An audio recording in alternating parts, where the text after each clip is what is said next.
করলার একদম ইউনিক একটা রেসিপি নিয়ে হাজির হয়ে গেলাম।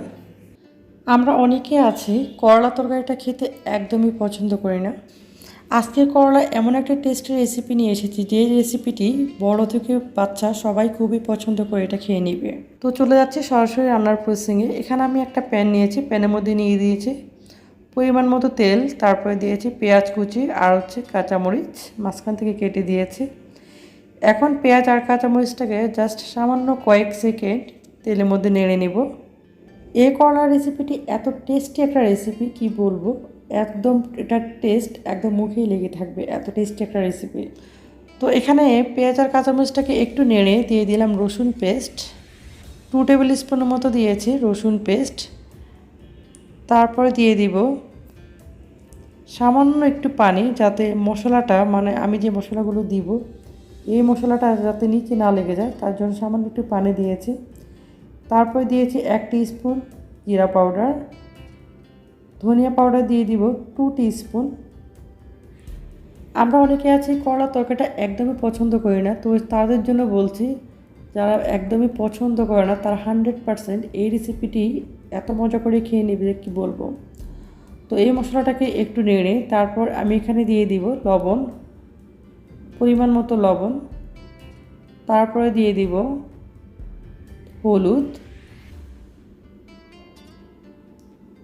হলুদটা পরিমাণ অনুযায়ী দিবেন, যতটুকু রান্না করবেন ততটুকু অনুযায়ী হলুদটা দিয়ে দিবেন।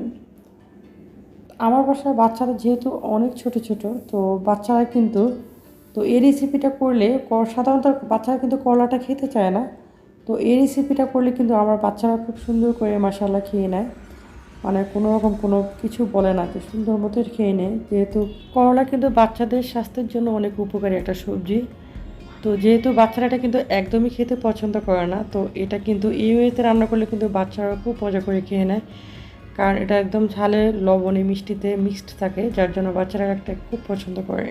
তো মশলাগুলোকে আমি একটু কষিয়ে তারপর এখানে দিয়ে দিয়েছি চিংড়ি মাছ। তবে এই রেসিপিতে যদি চিংড়ি মাছ ইউজ করেন, চিংড়ি মাছটা অবশ্যই একদম সম্পূর্ণ স্কিন ফেলে দিয়ে তারপরে দিবেন, এতে করে এই রান্নাটা সবচেয়ে বেশি টেস্ট হবে আর চিংড়ি মাছটা খেতে অসাধারণ লাগবে। এখন আমি চিংড়ি মাছগুলোকে দিয়ে একটু ভালো করে এই মশলার মধ্যে একটু কষিয়ে নিব। এই মশলার মধ্যে চিংড়ি মাছগুলোকে ভালো করে কষালে কী হবে, চিংড়ি মাছের মধ্যে যে মশলাগুলো এগুলো খুব সুন্দরভাবে ঢুকবে আর মাছটা খেতে বেশ ভালো লাগবে। এখন একটু কষিয়ে তারপরে দিয়ে দিয়েছি সামান্য একটু পানি, যেহেতু চিংড়ি মাছ কিন্তু খুব দ্রুত সিদ্ধ হয়ে যায়, চিংড়ি মাছ সিদ্ধ হতে কিন্তু বেশি সময় লাগে না, যার জন্য একটু পানি দিয়েছি। যতটুকু পানি দিয়েছি অতটুকু পানি দিয়ে আমি চিংড়ি মাছটাকে ভালো করে কষিয়ে নিব। অনেকেই কিন্তু এই রেসিপি ট্রাই করেননি, যারা এখনও একবারও ট্রাই করেননি জাস্ট বাসায় একবার ট্রাই করে দেখবে। রেসিপিটি সাধারণ হলেও কিন্তু এই রেসিপিটা একদম অসাধারণ একটা টেস্ট। এখন চিংড়ি মাছগুলোকে আমার কষানো শেষ, তো চিংড়ি মাছগুলোকে আমি উঠিয়ে নিব।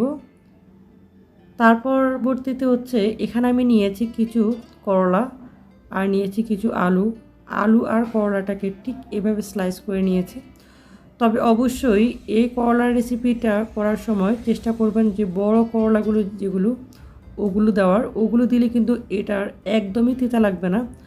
আর ছোট ছোট যেগুলো থাকে, যে করলাগুলো থাকে উস্তা বলে ওগুলো কিন্তু অনেক তিতা থাকে, আর এগুলো কিন্তু একদমই তিতা থাকে না। আর আমি আজকে যে রেসিপিটি করছি এই রেসিপিটার মধ্যে তো একদমই তিতা লাগবে না। এখন করলাগুলোকে দিয়ে আমি ভালো করে কষিয়ে নিব এই মশলার মধ্যে, একদম ভালো করে কষিয়ে নিয়েছি যাতে 50% সিদ্ধ হয়ে যায়, এমনভাবে কষিয়ে নিয়েছি। কষিয়ে তারপর এখানে দিয়ে দিয়েছি পরিমাণ মতো পানি, যতটুকু পানি দিলে করলাটা একদম ফুলি সিদ্ধ হয়ে যাবে ততটুকু পরিমাণ পানি দিয়েছি।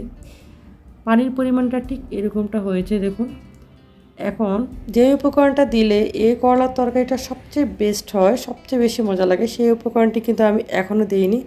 তো ঝোলের পানিটা দেখুন আমি অনেকটা কমিয়ে নিয়েছি, যতটুকু পরিমাণ রাখবো ততটুকু পর্যন্ত আমি কমিয়ে নিয়েছি। এখন এখানে আমি দিয়েছি নারকেলের দুধ। দেখুন এখানে কিন্তু নারকেল না বা নারকেল বাটা না, একদমই নারকেলের যে দুধ, ওই দুধটা দিয়েছি প্রায় 1.5 কাপের মতো। এখন এই দুধটা দেওয়ার পরে আমি কিছুটা টাইম এটাকে আবার কুক করে নিব। করলার এই তরকারিটা যদি একদম বেস্টভাবে রান্না করতে চান তাহলে অবশ্যই ফার্স্ট বড় করলাগুলো ওগুলো নিতে হবে, সেকেন্ড সাথে কিছু আলু দেবেন, তারপর চিংড়ি মাছ যদি দিয়ে রান্না করেন, চিংড়ি মাছটাকে একদম সম্পূর্ণ খোসা ফেলে দিবেন। আর নারকেলের দুধটা কিন্তু আস্ত নারকেল দিবেন না, মানে যে গোটা নারকেলটা ওটা দিবেন না, বা নারকেল বাটাও না, নারকেলের দুধটা দিবেন, তাহলে এটার সবচেয়ে বেস্ট হবে। এখন আমি শেষ পর্যায়ে দিয়ে দিচ্ছি চিংড়ি মাছগুলো, যে চিংড়ি মাছগুলোকে আমি কষিয়ে নিয়েছি ওগুলো দিয়ে দিয়েছি। ছোটো বাচ্চাদের তো আর করলা দেওয়া যায় না, কারণ করলাটা তিতা হয়ে থাকে। তো আমি দেখলাম বাসায় যখন এই রেসিপিটা ট্রাই করেছি, মাশাআল্লাহ আমার বাচ্চারা কিন্তু এটা খুব মজা করে খেয়ে নিয়েছে। তো এটা ফিশটাকে দিয়ে আমি কিছুটা টাইম কুক করে নিয়েছি। এটা কি হয়, ঝাল মিষ্টি একদম লবণ সব কিছু পারফেক্ট থাকে, যার জন্য বাচ্চারা কিন্তু এটা খুব পছন্দ করে। যদি আজকের রেসিপিটা ভালো লাগে, লাইক কমেন্ট শেয়ার করতে ভুলবেন না, আর চ্যানেলটি সাবস্ক্রাইব করে পাশে থাকবেন। আর পাশে থাকা নোটিফিকেশন বেল আইকনটি অল করে দিবেন, এতে করে আমি যখন নতুন ভিডিও আপলোড দিব সর্বপ্রথম আপনি নোটিফিকেশন আকারে পেয়ে যাবেন। আমার চ্যানেলে এরকম আরও মজার এরকম ইউনিক রেসিপি দেওয়া আছে, আপনারা চাইলে ঘুরে আসতে পারেন। আর আজকের রেসিপিটি যদি ভালো লাগে অবশ্যই আপনার ফেসবুকে একটা শেয়ার দিতে ভুলবেন না। আসসালামু আলাইকুম।